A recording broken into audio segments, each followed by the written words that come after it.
마음이 이렇게 시간이 안 가는지 정말 버스 안에서 going 이불 속에서 going 은 언제나 너에게 going. Assalamualaikum warahmatullahi wabarakatuh.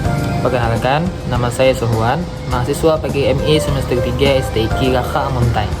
Di sini saya akan membahas tentang perbedaan yang mendasar antara K13 atau kurikulum 2013 dengan kurikulum Merdeka.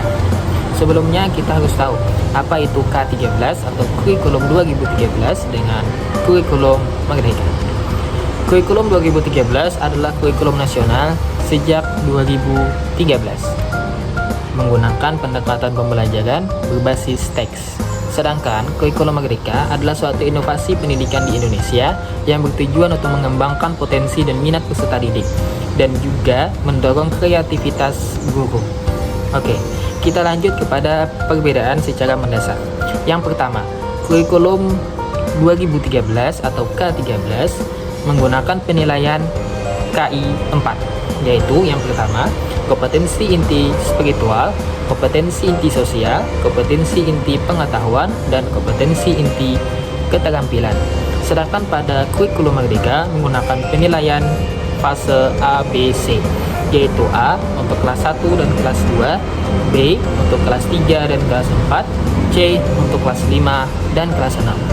Kemudian perbedaan yang kedua ialah pada kurikulum 2013 menggunakan pendekatan pembelajaran tematik, sedangkan pada kurikulum Merdeka menggunakan pendekatan pisah-pisah per mata pelajaran.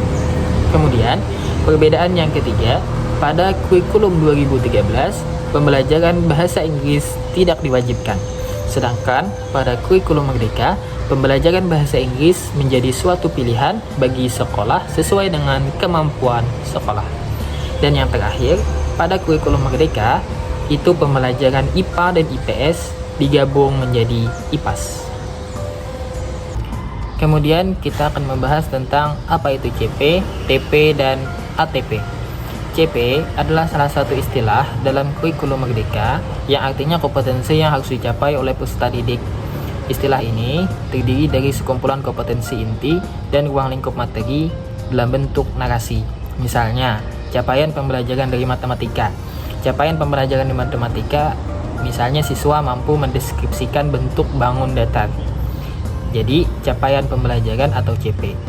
Di dalam kurikulum 2013, CP ini disebut dengan KI atau kompetensi inti. Selanjutnya adalah TP atau tujuan pembelajaran. Tujuan pembelajaran dalam kurikulum Merdeka berisi tentang deskripsi pencapaian 3 kompetensi, yaitu kompetensi pengetahuan, kompetensi keterampilan, dan sikap yang diperoleh oleh peserta didik selama 1 atau lebih kegiatan pembelajaran berlangsung. Tujuan pembelajaran ini sama dengan di kurikulum 2013, sama dengan KD atau kompetensi dasar. Kemudian yang terakhir yaitu ada ATP atau alur tujuan pembelajaran. ATP adalah serangkaian alur tujuan pembelajaran yang disusun secara sistematis dan logis di fase pembelajaran untuk peserta didik mencapai capaian pembelajaran. ATP atau alur tujuan pembelajaran ini di dalam kurikulum 2013 disebut dengan silabus. Terima kasih. Wassalamualaikum warahmatullahi wabarakatuh.